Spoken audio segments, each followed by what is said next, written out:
जो होता है अच्छे के लिए होता है। यह सिर्फ मेरे लिए ही नहीं था, बल्कि इससे मेरे बच्चों को भी मुश्किल समय में मजबूत बनने में मदद मिली। भगवद गीता में भगवान कृष्ण ने कहा है, जो कुछ भी हुआ अच्छे के लिए हुआ। जो कुछ भी हो रहा है अच्छे के लिए हो रहा है। जो कुछ भी होगा वह भी अच्छे के लिए ही होगा। आइए इस कहानी के माध्यम से समझते हैं।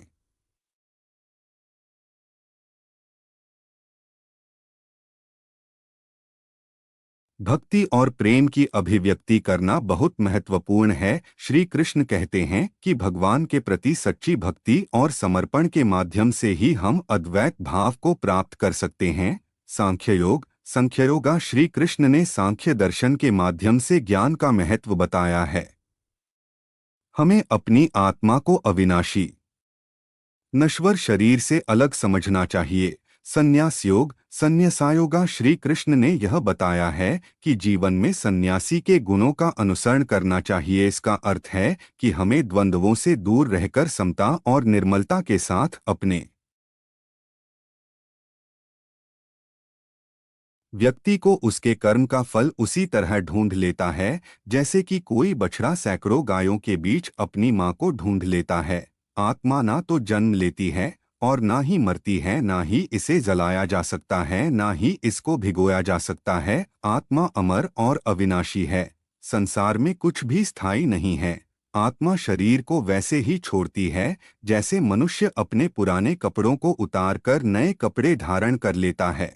व्यक्ति का सुख दुख मान अपमान लाभ हानि का एहसास करना मन की शरारत है। आत्मा का इससे कोई लेना देना नहीं है। जब यह संसार ही स्थायी नहीं है, तब इस संसार की कोई वस्तु कैसे स्थायी हो सकती है। मैं इस संसार के सभी जीवों में विद्यमान हूँ। मैं चींटी में भी हूँ और हाथी में।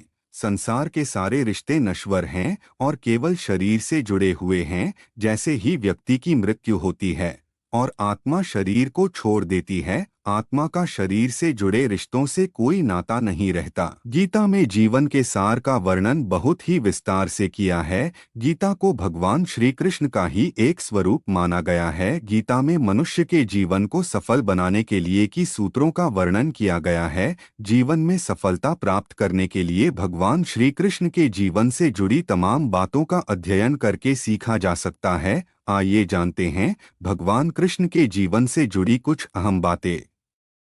पहला मंत्र, शांत स्वभाव रखकर काम।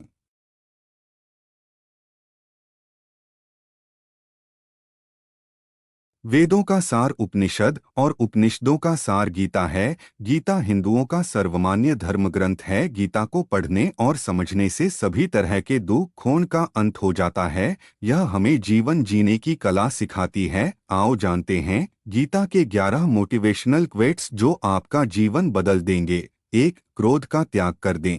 क्रोध से मनुष्य की मति मारी जाती है, यानी मूढ़ हो जाती है, जिससे स्मृति भ्रमित हो जाती है। स्मृति भ्रम हो जाने से मनुष्य की बुद्धि नष्ट हो जाती है और बुद्धि का नाश हो जाने पर मनुष्य खुद अपना ही का नाश कर बैठता है।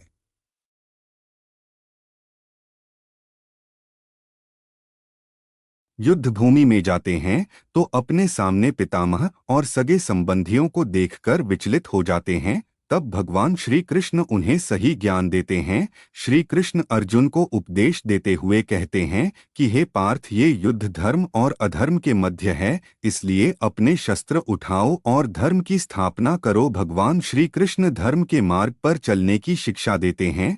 मनुष्य को भी धर्म का पालन करना चाहिए। गीता में,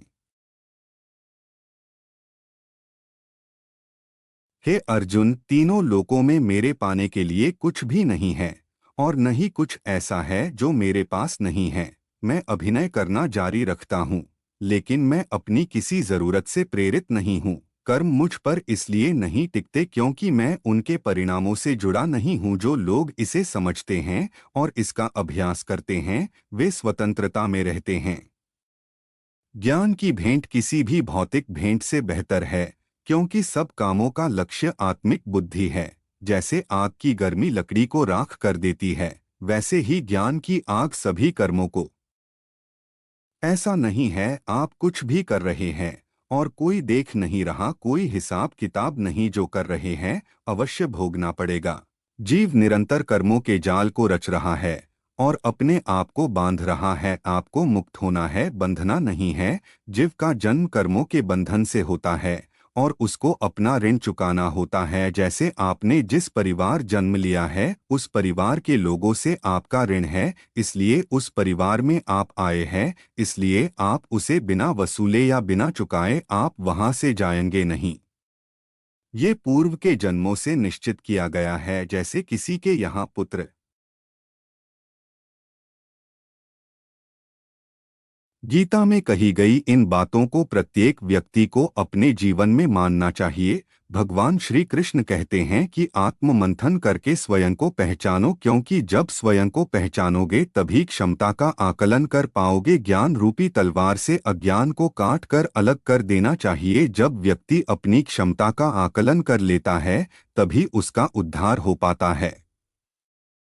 भरोसा खुद पर होने से ताकत और दूसरे पर रखने से कमजोरी बनता है। पढ़े 5 अनमोल सीख। भरोसा उस फूलदान की तरह होता है जो एक बार यदि टूट जाए तो जोड़ने के बाद पहले जैसा नहीं रह जाता है। विश्वास से जुड़े ऐसे ही अनमोल वचन जानने के लिए जरूर पढ़े ये। भरोसा खुद पर होने से ताकत और दूसरे पर रखने से कमजोरी बनता है।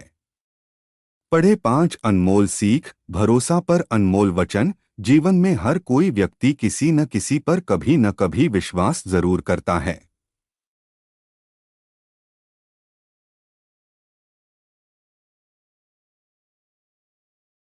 तो आपको कभी भी उसे धोखा नहीं देना चाहिए। जीवन में किसी भी व्यक्ति पर आखिर कितना विश्वास करना चाहिए, या फिर कोई आपका विश्वास तोड़ दे तो आपको क्या करना चाहिए। आइए इसी भरोसे से जुड़े 5 अनमोल बातें जानते हैं जो जीवन के किसी भी क्षेत्र में सफलता दिलाने में आपके लिए मददगार साबित हो सकती हैं।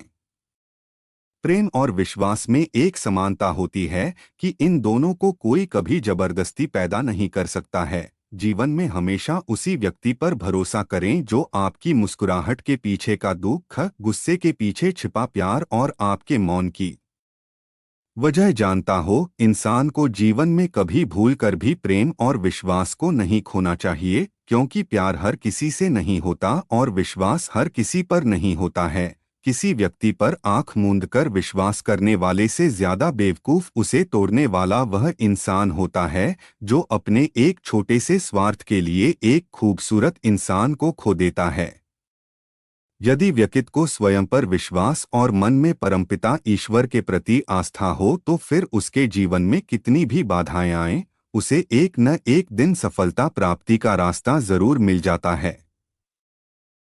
अतीत पर न दे ध्यान। भगवान बुद्ध कहते हैं कि इंसान को न सिर्फ अतीत की बातों पर पछतावा करना चाहिए बल्कि भविष्य की भी चिंता नहीं करनी चाहिए। इंसान को हमेशा वर्तमान में जीना चाहिए।